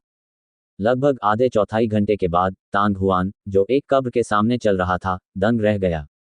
यद्यपि वहां हाल ही में दी गई किसी बलि का कोई निशान नहीं था, टीले की सतह पर केवल कुछ विरल और कोमल घास ही थी। ऐसा लग रहा था जैसे टीले को पहले भी एक बार साफ किया गया था, लेकिन वह बहुत साफ लग रहा था। क्या ऐसा हो सकता है कि जब मैं फ्यूरियस वेव्स सिटी छोड़ रहा था, तब वह बूढ़ा मोटा आदमी मेरे पास आया था? तांग हुआन को थोड़ा आश्चर्य हुआ, लेकिन उसने इसके बारे में ज्यादा नहीं सोचा। एक क्षण सोचते हुए उसकी नज़र कब्र के पत्थर पर पड़ी। इसलिए, जी परिवार की कब्र, दिवंगत माता पिता, बच्चे, खड़े हो जाओ। कब्र के पत्थर पर बच्चे शब्द के बाद तांग हुआन के नाम का कोई चिन्ह नहीं था। ऐसा इसलिए था क्योंकि उस समय युवा तांग हुआन चाहता था कि उसकी मां एक बार फिर तांग परिवार में लौट आए और फिर अपनी मां को कब्र में दफना दे। ऐसा करने के बाद वह कब्र पर अपना नाम अंकित करेगा। इसके अलावा तांग हुआन को पहले से ही पता था कि वह किसी भी तरह से तांग तियानरेन या तांग परिवार से संबंधित नहीं था। जहां तक जी रू मांग का सवाल है, ये तांग हुआन की मां का नाम था। पृथ्वी पर तांग हुआन के लिए जीरुक्सी सिर्फ एक युवा महिला थी जिससे वे पहले कभी नहीं मिले थे। हालांकि युवक की यादें प्राप्त करने के बाद इस महिला का सुंदर चेहरा और आवाज सीधे तांग हुआन की आत्मा की गहराई में अंकित हो गई। न केवल समय बीतने के साथ वह फीकी नहीं पड़ी, बल्कि वह और भी अधिक विशिष्ट हो गई। तांग हुआन के इस दुनिया में पुनर्जन्म लेने से पहले ही वह 30 साल का हो चुका था। यदि वह स्मृति न होती, तो तांग हुआन के लिए जी रुई को अपनी मां के रूप में देखना असंभव होता, चाहे कुछ भी हो। लेकिन अब यह उसके लिए पहले से ही एक तार्किक बात थी। हालांकि अपने मन में वह जी रुई की भौहें सिकोड़ने और मुस्कुराने तथा उसकी हर हरकत को देख सकता था। यहां तक कि तांग हुआन के पिछले जन्म के माता पिता भी उसकी आंखों के सामने अचानक घूम गए थे। अनजाने में ही तांग हुआन की आंखें नम होने लगी थीं। काफी देर के बाद तांग हुआन ने अंततः खुद को शांत किया और ड्रैगन और फीनिक्स लांस को जमीन में घोंप दिया। फिर उसने छोटी लड़की को नीचे लेटाया और कब्र के सामने एक एक करके भेंट रखी और धूप बत्ती जलाई। हालांकि जैसे ही तांग हुआन गंभीर भाव से घुटनों के बल बैठने वाला था, उसके बगल में बैठी छोटी लड़की अचानक खिलखिलाकर हंस पड़ी। आप किस पर हंस रहे हो? तांग हुआन ने कुछ अप्रसन्नता के साथ भौहें सिकोड़ी। अंदर कोई नहीं है। तुम मिट्टी के ढेर की पूजा क्यों कर रहे हो? छोटी लड़की ने अपने होठों को मोड़कर कहा। किसी को भी नहीं। आपका क्या मतलब है? तांग हुआन एक पल के लिए प्रतिक्रिया नहीं दे सका। तुम यह भी नहीं समझते, इसका मतलब यह है कि यह एक खाली कब्र है। छोटी लड़की ने अपनी नाक सिकोड़ते हुए खर्राटे लिए। खाली कब्र, ये कैसे संभव है? तांग हुआन अपनी हंसी रोक नहीं सका। ये खाली कब्र कैसे हो सकती है? उस वर्ष जब उसकी मां की मृत्यु हुई थी, तो ये स्पष्ट था कि उसने बूढ़े आदमी और बूढ़े मोटे आदमी की मदद से व्यक्तिगत रूप से उसे दफनाया था। ये टीला भी वह धीरे धीरे बना रहा था। 10 साल से अधिक समय बीत जाने के बाद भी वह दृश्य उनके मन में जीवंत था। ऐसी कब्र कैसे खाली कब्र बन सकती है? छोटी बच्ची, बकवास बंद करो। यह मत सोचना कि जब तुम थोड़ा ठीक हो जाओगी तो मैं तुम्हें पीटूंगा नहीं। तांग हुआन ने धीमी आवाज में खर्राटे लिए और गुर्राया। तांग जियोन और अन्य लोग कई दर्जन मीटर दूर रुक गए। उन्हें इस बात की चिंता नहीं थी कि उनकी बातें सुन ली जाएंगी, लेकिन सतर्क रहना गलत भी नहीं था। एक अच्छे व्यक्ति के लिए ऐसा करना सचमुच कठिन है। छोटी लड़की का चेहरा थोड़ा लाल हो गया और गुस्से से बोली, तांग हुआन, मैंने तुम्हें पहले ही याद दिला दिया है, अगर तुम्हें मुझ पर विश्वास नहीं है, तो तुम मुझे दोष नहीं दे सकते। उसकी आवाज सुनकर और उसके हाव भाव देखकर ऐसा नहीं लगा कि वह बकवास कर रही है। ये हो सकता है। तांग हुआन ने छोटी लड़की को संदेह से देखा। तुमने ये क्यों सोचा कि यह एक खाली कब्र है? छोटी लड़की की छाती के सामने जियोबुदियन ने चुपचाप अपना सिर कपड़े के थैले से थोड़ा बाहर निकाला। उसकी गहरी नीली आंखें तांग हुआन और छोटी लड़की के बीच घूम रही थीं, और वह भ्रमित लग रही थी। बेशक मैं। छोटी लड़की ने अपना सिर उठाया, ये देखकर कि तांग हुआन का चेहरा काला पड़ गया था। उसने बचकानी आवाज में समझाया, एक व्यक्ति के मरने के बाद उन सभी में मृत्यु की आभा होगी, और भले ही हड्डियां गायब हो गई हों और मिट्टी के ढेर में बदल गई हों, मृत्यु की आभा फैलने से पहले कुछ समय तक मौजूद रहेगी। इस क्षेत्र की अन्य कब्रों से मौत की बदबू आ रही थी, लेकिन आपकी मां की कब्र से मौत की बदबू आ रही थी। तांग हुआन ने भौहें सिकोड़ते हुए कहा, मृत्यु आभा? मैं कुछ भी सूंघ क्यों नहीं सकता? कोट, क्या आपको लगता है कि कोई भी इस मृत्यु आभा को सूंघ सकता है? छोटी लड़की ने दुखी होकर तांग हुआन की ओर देखा। दानव वंश के 8 महान दानव राजाओं में से एक के रूप में मैं उसके साथ लंबे समय तक रही, इससे पहले कि मैं उससे मृत्यु की आभा को पहचानना सीख पाती। जुवान मिंग भूत राजा। मेरी माँ की कब्र किसी ने खोदी थी, और वह भी आधे साल के भीतर। उस क्षण उसे अंततः समझ में आया कि इस टीले में केवल थोड़ी सी हरी घास क्यों थी, और टीले की सतह पर खरोंच के निशान क्यों थे। ये सब इस तथ्य के कारण हुआ कि कब्र हाल ही में खोदी गई थी। इस बात को समझते ही तांग हुआन का चेहरा तुरंत हरा हो गया। उसने अचानक एक बड़ा कदम आगे बढ़ाया और उसके हाथ हुक की तरह मुड़ गए, और वह तेजी से जमीन खोदने लगा। धूल उड़ने लगी और टीला छोटा होता गया। भाई तांग हुआन, आप क्या कर रहे हैं? अचानक एक हैरान करने वाली आवाज सुनाई दी। ये तांग जियोनग था जिसने दूर से तांग हुआन की हरकतें देखी थीं। वह एक बवंडर की तरह दौड़ा, उसके खुरदुरे चेहरे पर आश्चर्य और अविश्वास की एक छिपी हुई झलक थी। तांग हुआन जो अपनी मां को सम्मान देने आया था, वास्तव में उसने अपनी मां की कब्र खोदी थी। तांग हुआन ने कोई जवाब नहीं दिया, उसके हाथ अभी भी तेजी से चल रहे थे। बहुत जल्दी ही तांग जियोन कुछ सुराग जुटाने में सक्षम हो गया। इस मिट्टी पर स्पष्ट रूप से खुदाई के बाद पुनः भर दिए जाने के निशान थे। इसके अलावा ये काम कुछ महीनों के भीतर ही हो जाना चाहिए था। तांग हुआन की मां की कब्र खोदी गई। जैसे ही यह विचार तांग जियोनग के दिमाग में कौंधा, उसे बहुत झटका लगा। आखिर यह व्यक्ति इतना दुष्ट कौन था कि ऐसा करने का साहस कर सका। कुछ ही क्षण बाद एक ताबूत प्रकट हुआ। ताबूत की सामग्री बहुत अच्छी थी। यद्यपि इसे 10 वर्षों से अधिक समय तक जमीन में गाड़े रखा गया था, फिर भी ये सड़ नहीं पाया था। हालांकि ताबूत के ढक्कन पर एक स्पष्ट और ताज़ा दरार दिखाई दी थी। तांग हुआन का चेहरा उदास हो गया। उसने ताबूत खोला और अंदर घुस गया। खाली, खाली, ये सचमुच खाली है। कोट, ये दृश्य साफ आसमान में गड़गड़ाहट की तरह था। तांग हुआन को अपने सिर से एक धमाके की आवाज आती हुई महसूस हुई, और उसका शरीर अनियंत्रित रूप से कांपने लगा, इस हद तक कि उसे थोड़ा चक्कर आने लगा। ताबूत अभी भी वहीं था, लेकिन मां की हड्डियां बिना किसी निशान के गायब हो गई थीं। तांग जियोनग ने एक शब्द भी नहीं कहा, लेकिन उसका रंग पहले से ही कुछ काला पड़ चुका था। उसकी छाती अतुलनीय क्रोध से कांप रही थी। कौन? किसने किया ये? तांग हुआन एक घायल जंगली जानवर की तरह था। वह तेजी से सांस ले रहा था और अपने दांत पीस रहा था। वह गहरी दहाड़ लगा रहा था, और एक धमाके के साथ उसने अपनी मुट्ठी जमीन पर पटक दी। शक्ति क्यों बढ़ी, लहरें उठी। जैसे ही रेत हवा में उड़ी, तांग हुआन का चेहरा मुड़ गया। उसकी अभिव्यक्ति वास्तव में बेहद भयावह हो गई, और उसकी आंखों में क्रोध की 2 गेंदें जल उठीं। तांग परिवार, यह अवश्य ही तांग परिवार होगा। कोट, कुछ ही सांसों के बाद तांग हुआन का शरीर ऊपर उठ गया, और उसने अपने दांतों के बीच से ये शब्द लगभग निकाल ही दिए। भले ही उसने इस अवधि के दौरान परिवार के साथ बहुत सारे दुश्मन बना लिए थे, लेकिन उसके लिए ये स्थान ढूंढना असंभव था, चाहे वह शालोंग साम्राज्य का कमांडर हो, होंगलियांग, शीजोंगदा, तांग यू या अन्य।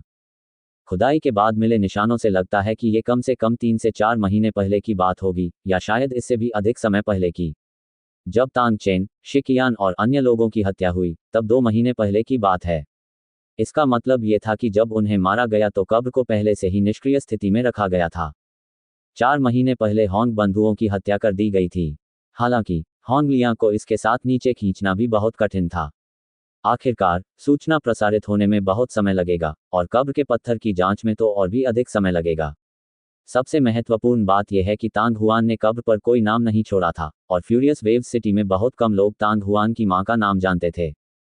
इसलिए भले ही होंगलियांग का कब्र खोदने का दुर्भावनापूर्ण इरादा था, लेकिन उसके द्वारा भेजे गए लोग उसे ढूंढ नहीं पाएंगे। यदि उन्हें यह मिल भी जाए तो वे इसे खोदकर वापस नहीं भरेंगे। फ्यूरियस वेव्स सिटी में केवल मेई शिन और तांग परिवार के कुछ अन्य लोग ही जानते थे कि तांग हुआन की मां का उपनाम जी यारू था। केवल वे ही जानते थे कि तांग हुआन की मां को इसी क्षेत्र में दफन किया गया था। जहां तक इस बात का सवाल है कि तांग परिवार ने कब्र क्यों खोदी, लाश को नष्ट किया और फिर उसे फिर से भर दिया, तांग हुआन को इसका कोई कारण नहीं सूझा और न ही उसके पास इसके बारे में सोचने का मन था। तांग परिवार। तांग शियोंग चौंक गया। उसकी अभिव्यक्ति तुरंत बदल गई। उसके होंठ थोड़े हिले, मानो वह कुछ कहना चाहता था, लेकिन इससे पहले कि वह बोल पाता, तांग हुआन पहले ही छोटी लड़की के सामने पहुंच गया और उसे उठा लिया। उसके पूरे शरीर से हत्या की मंशा निकल रही थी क्योंकि उसने ड्रैगन और फीनिक्स भाले को पकड़ लिया था। भाई तांग हुआन, रुको। पकड़ना। तांग जियोनग बेहद चिंतित था। वह तुरंत आगे बढ़ा और तांग हुआन की रक्षा के लिए उसके सामने खड़ा हो गया। जनरल तांग, आप मुझे रोकना चाहते हैं?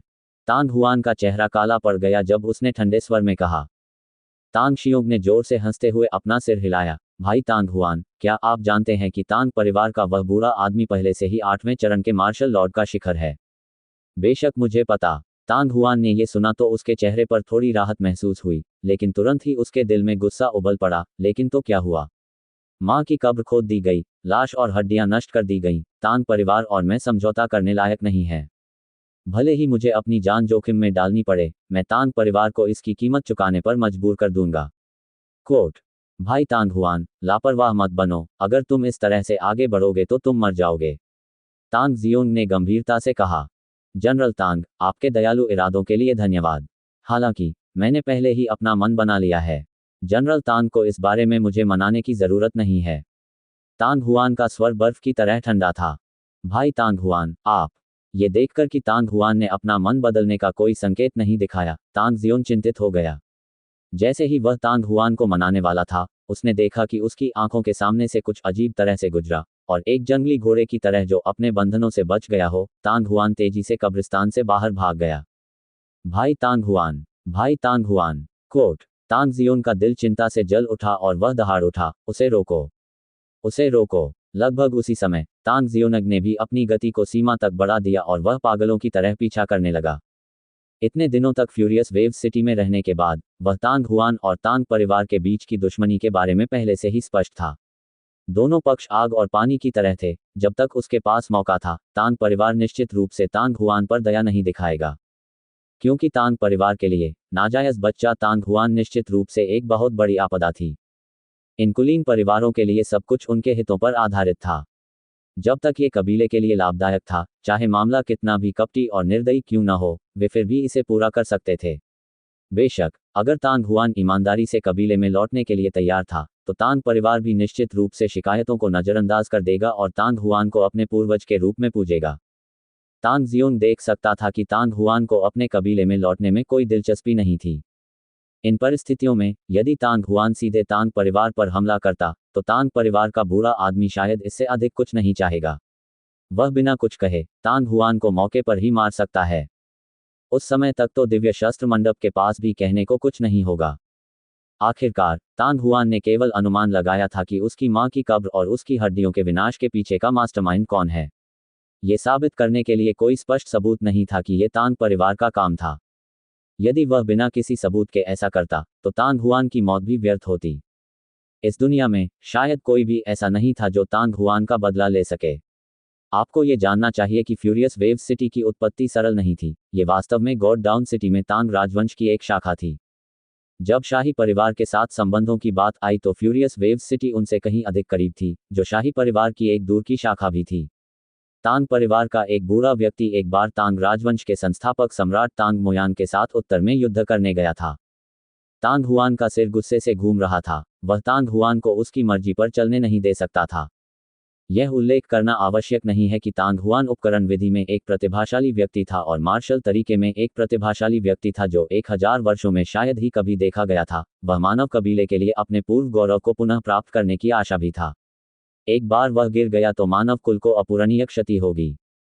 तांगशियों की चीख सुनकर दूर स्थित महान तांग साम्राज्य के सैनिकों ने तांग हुआन को घेर लिया और उसे रोकना चाहते थे। कुछ ही क्षणों में तांग हुआन इन सैनिकों से 10 मीटर से भी कम दूरी पर था। मास्टर तांग हुआन, कृपया प्रतीक्षा करें। रास्ते से बाहर। तांग हुआन ने जोरदार दहाड़ लगाई। उसके हाथ में भाला तेजी से गूंज उठा। लाल और हरी रोशनी फूट पड़ी और वह बिजली की तरह आगे बढ़ा। असीम गर्मी की लहर तुरंत एक प्रचंड तूफान में बदल गई जो आगे की ओर बढ़ी, जिससे हमले का दंश झेल रहे दर्जनों मार्शल योद्धा सदमे से पीले पड़ गए और वे सभी एक ओर हट गए। फुट। तांग हुआन का शरीर बिजली की तरह हिला। उसने मौका पाकर पास से गुजरने का फैसला किया। जब सभी को होश आया तो तांग जियोंग पहले ही उनके पास आ चुका था, लेकिन तांग हुआन पहले से ही 20 मीटर से अधिक दूर था। क्या? उग्र तरंगों के शहर के अंदर दिव्य हथियार मंडप की सबसे ऊपरी मंजिल पर अपने सामने कवच पहने युवक को देखकर किंग ये खुद को हवा में उछलने से नहीं रोक सकी। होश में आने के बाद किंग ये ने अविश्वास में कहा, क्या तांग हुआन ने वास्तव में तांग परिवार पर हमला किया था? आखिर वह इतना अच्छा क्यों कर रहा है?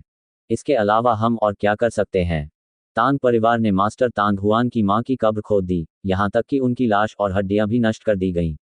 उसके सामने कवच पहने युवक के चेहरे पर गुस्से का भाव था।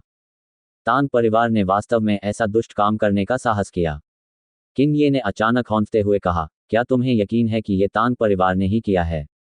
चूंकि मास्टर तांग हुआन ने कहा कि तांग परिवार ने ऐसा किया है, तो ये तांग परिवार ही होगा। युवक ने बिना किसी हिचकिचाहट के सिर हिलाया और फिर असहाय होकर बोला, हमारे जनरल उसे नहीं रोक सकते और हम भी उसे नहीं रोक सकते।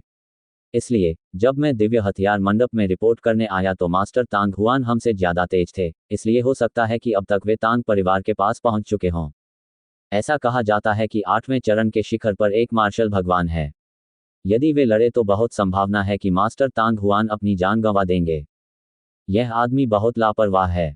किंग ये भी चिंतित हो रहा था। मास्टर गुई 10 दिनों तक लोहार की दुकान के आसपास रहे और कुछ भी नहीं हुआ। यदि उसे पहले पता होता तो वह एल्डर म्यूकुई को अपने पीछे चलने के लिए कहता। चलो हम जाकर कबीले के बुजुर्ग म्यूकुई को ढूंढेंगे। कोट, क्या एल्डर म्यूकुई ये काम अकेले कर सकते हैं? युवक हिचकिचाया। महान कबीले का बुजुर्ग पहले ही स्टार महासागर हथियार की दुकान पर जा चुका है, इसलिए हमें उसे थोड़ी देर के लिए रोकना होगा। हम केवल कबीले के बुजुर्ग म्यूकुई से कह सकते हैं कि वह पहले कुछ देर रुकें। जब कबीले के बुजुर्ग म्यूकुई ने प्रस्थान किया तो हम तुरंत ही महान कबीले के बुजुर्ग को सूचित करने के लिए स्टार ओशन वेपन शॉप गए। Quote dot dot dot quote comma comma dot Tang family residence district के उत्तर की ओर ऊंची दीवारों से घिरा एक प्रशिक्षण मैदान था। मार्शल आर्ट अभ्यास मैदान काफी चौड़ा था, जिसकी लंबाई और चौड़ाई 100 मीटर थी। चाहे हवा हो या बारिश, युवा शिष्य हर दिन यहां अपने युद्ध कौशल का अभ्यास करने के लिए एकत्र होते थे। इस समय मार्शल आर्ट अभ्यास क्षेत्र शोर और उत्साह से भरा हुआ था। अखाड़े के मध्य में 100 से अधिक तांग परिवार एकत्रित हुए और लगातार चिल्ला रहे थे। लोगों के समूह में सबसे वृद्ध व्यक्ति केवल 24 या 25 वर्ष का था और सबसे छोटा व्यक्ति 10 वर्ष से थोड़ा अधिक का था। इन लोगों के बीच में दो युवक एक दूसरे के साथ बहुत ही तीव्र युद्ध में उलझे हुए थे। दोनों पक्ष भयंकर लड़ाई में उलझे हुए थे। उनमें से एक की उम्र 20 के आसपास थी। वह काले कपड़े पहने हुए था, बांस की तरह दुबला पतला था। दूसरे का चेहरा सुंदर था और वह भी जैड की तरह सुंदर था। वे दोनों बिजली की तरह तेजी से आगे बढ़ रहे थे। उनके हथियार समय समय पर भयंकर रूप से टकरा रहे थे। कानफोड़ू विस्फोटों के बीच शक्ति क्यू एक लहर की तरह थी जो अंतहीन रूप से फैल रही थी। अच्छा, भाई जिंग और भाई जून वास्तव में अद्भुत हैं। दोनों भाई बराबरी पर हैं। मुझे लगता है कि इस बार मुकाबला बराबरी पर रहेगा। हमारे तांग परिवार की युवा पीढ़ी में भाई लॉन के अलावा भाई स्टोज और भाई जून सबसे मजबूत हैं। Quote dot dot dot quote आसपास की भीड़ में लगातार जयकार और प्रशंसा की आवाजें सुनी जा सकती थीं। 10 या उससे अधिक वर्ष के तांग परिवार के सदस्यों के चेहरे पर जब उन्होंने दोनों को देखा तो उनके प्रति श्रद्धा और प्रशंसा के भाव थे। क्लैंग, एक और तीव्र टक्कर की आवाज फूट पड़ी। दोनों आकृतियां एक ही समय में कुछ कदम पीछे हट गईं। दोबारा सुंदर आदमी जोर से हंसा। तांग जिंग, आज हमें विजेता का निर्धारण करना होगा। यदि आप हार गए तो हम सभी को घर वापस आने का निमंत्रण क्यों नहीं देंगे? जैसे ही उसने ये बात कही, उस सुंदर व्यक्ति के हाथ में मौजूद सफेद जैद तलवार एक चमकदार प्रकाश धारा में बदल गई जो बिजली की तरह आगे की ओर चमकने लगी। तांग जुन, जिसने अंततः सभी को घर लौटने का निमंत्रण दिया, वह आप ही रहे होंगे। तांग जिंग नाम का दुबला पतला आदमी हंस पड़ा और उसने हमले का सामना करने के लिए अपने हाथ में सुनहरा ब्लेड लहराया। बम! पूरे प्रशिक्षण मैदान में एक तेज आवाज गूंज उठी। इस समय न केवल तांग परिवार स्तब्ध था, तांग जिंग और तांग जून भी स्तब्ध थे। उनके हथियार हवा में रुक गए थे और दोनों लोगों की तलवारें अभी तक नहीं टकराई थीं।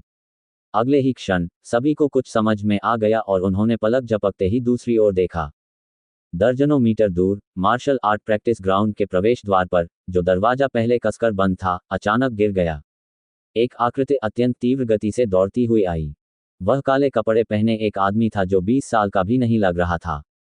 वह लंबा था और अपनी पीठ पर एक छोटे बच्चे को उठाए हुए था तथा उसके हाथ में एक लंबा भाला था।